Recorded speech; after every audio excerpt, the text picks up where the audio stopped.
Que a paz e o amor de Jesus esteja e permaneça em nossos corações. Agradeço a Deus, nosso Pai, pela oportunidade de mais um vídeo. Agradeço muito a todos vocês, amigos e amigas, que têm assistido aos nossos vídeos, têm feito comentários, têm se inscrito em meu canal. Hoje o assunto é delicado mesmo. Vamos falar sobre o melindre. Vamos lá então. Trouxemos um texto em que diz que o melindre é filho do orgulho. O melindre propele a criatura a situar-se acima de todos. É a vaidade que se contrapõe ao interesse geral.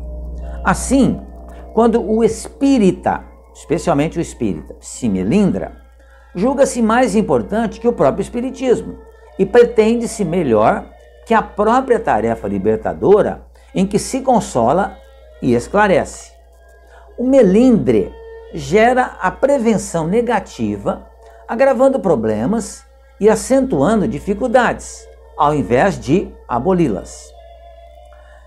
Essa alergia moral demonstra má vontade e transpira incoerência, estabelecendo moléstias obscuras nos tecidos sutis da alma. Esse texto que eu estou lendo é do espírito Cairbar Schutel. Muito interessante, muito profunda a mensagem, e está em um dos livros da doutrina espírita, né? Que se chama O Espírito da Verdade. Continua então o Espírito nos dizendo que evitemos tal sensibilidade de porcelana, que não tem razão de ser. Basta ligeira observação para encontrá-la a cada passo. Achei muito interessante quando ele falou aqui sobre sensibilidade de porcelana.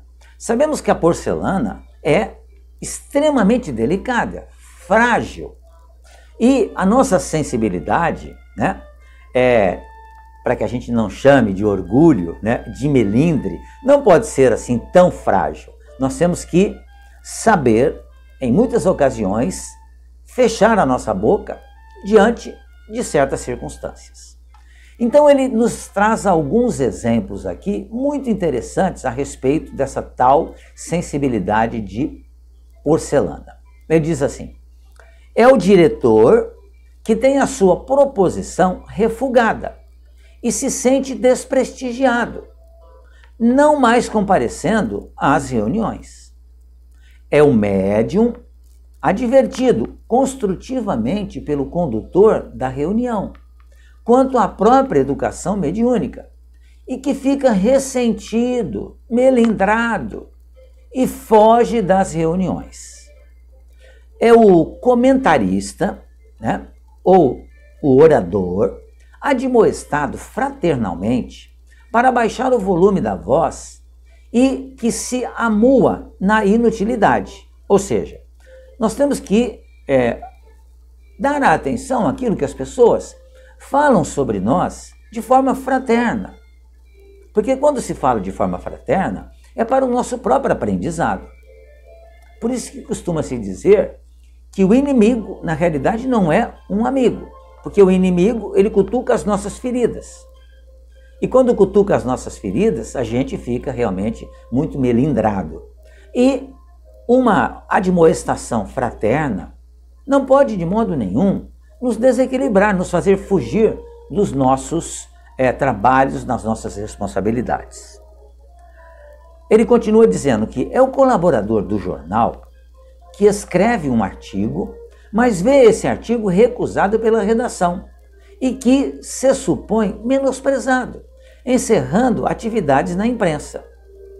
É a cooperadora da assistência social esquecida na passagem do seu aniversário e se mostra ferida, caindo na indiferença. O servidor do centro espírita, que foi, certa vez, preterido na composição da mesa orientadora da ação espiritual e se desgosta por sentir-se infantilmente injuriado. Então o que acontece? Muitas vezes numa reunião mediúnica, senta-se ao redor de uma mesa, né? Hoje com a pandemia nós tivemos que fazer muitas mudanças, né? Mas anteriormente e depois que nós vencemos a pandemia, porque nós haveremos de vencê-la, então sentam-se em volta de uma mesa, bem perto um do outro, e muitas vezes é necessário que alguém saia da mesa para que se coloque um outro companheiro nosso, outro médium, alguma coisa assim. E aquele que é retirado da mesa, de modo fraterno, não compreende isso e fica melindrado e não aparece mais nas reuniões. Vejam só. É o doador de alguns donativos cujo nome foi omitido nas citações de agradecimento e fica magoado, esquivando-se a nova cooperação. Ah, não falaram o meu nome? Então não vou fazer mais isso. É o pai, relembrado pela professora das aulas de evangelização, né, que são aulas de moral cristã, que é relembrado, né, com respeito ao comportamento do filho, e que por isso se ofende, cortando o comparecimento da criança naquele centro espírita. Não leva mais. Só porque o filho, ainda rebelde, que é uma coisa absolutamente normal, é uma criança, está aprendendo, então o pai recebe aquilo como uma ofensa e se melindra, porque o orgulho falou mais alto.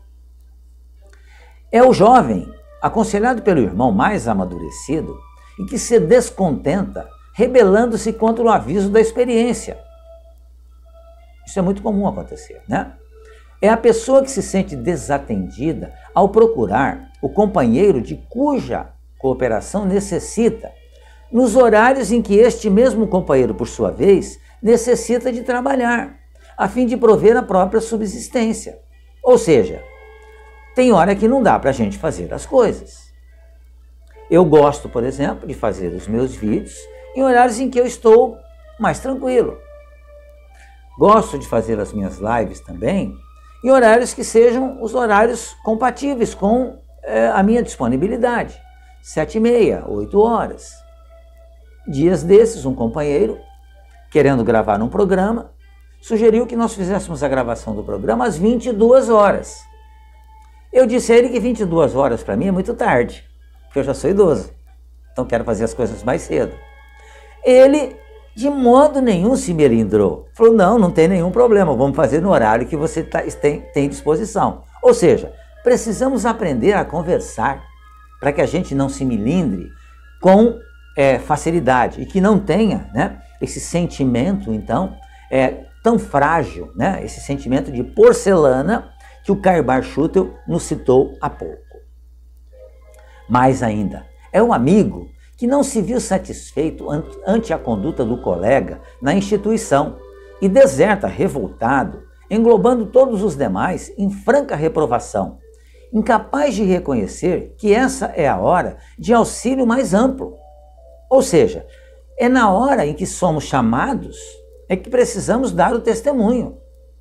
Essa é a hora correta. O espírita que se nega ao concurso fraterno somente prejudica a si mesmo. Devemos perdoar e esquecer, se quisermos colaborar e servir. Porque, olha, a vida não é fácil. Vivemos num planeta de provas e expiações, onde existem as mais diversas categorias morais e intelectuais de espíritos encarnados, e convivemos com todos eles. E é necessário que nós aprendamos a conviver, porque senão nós não estaremos colocando em prática o nosso aprendizado. A rigor, sob as bênçãos da doutrina espírita, quem pode dizer que ajuda alguém? Na realidade, diz o Caibar, somos sempre auxiliados. Ninguém vai a um templo doutrinário, a um centro espírita, para dar primeiramente. Todos nós aí comparecemos, antes de tudo, para receber, sejam quais forem as circunstâncias. Fujamos, portanto, à condição de sensitivas humanas, convictos de que a honra reside na tranquilidade da consciência sustentada pelo dever cumprido. Com a humildade não há o melindre, que piora aquele que o sente e não melhora ninguém. Cabe-nos ouvir a consciência e segui-la, recordando que alguém vulnerável sempre surgirá no caminho e este precisa de nossas preces, mesmo que sejam curtas ou aparentemente desnecessárias. E para terminar, imaginemos, diz o Caio Schutel, se um dia Jesus se melindrasse com os nossos incessantes desacertos. Já pensou? Nós não só não o compreendemos no momento em que ele esteve aqui, como nós o matamos. E Jesus, em nenhum momento, ficou melindrado conosco, chateado, para usar um termo mais popular. E ainda disse: Pai, perdoa-os, eles não sabem o que fazem. Então, amigos, reflitamos, pensamos, por que é que nós ficamos tão melindrados? Sabendo que o melindre é filho do orgulho. Que possamos lutar, trabalhar com afinco para vencer isso e deixarmos de ser realmente sensibilidades de porcelana. Que sejamos fortes, que realmente possamos entender os nossos irmãos. Muito obrigado mais uma vez pela sua atenção. Fiquem bem, fiquem em paz.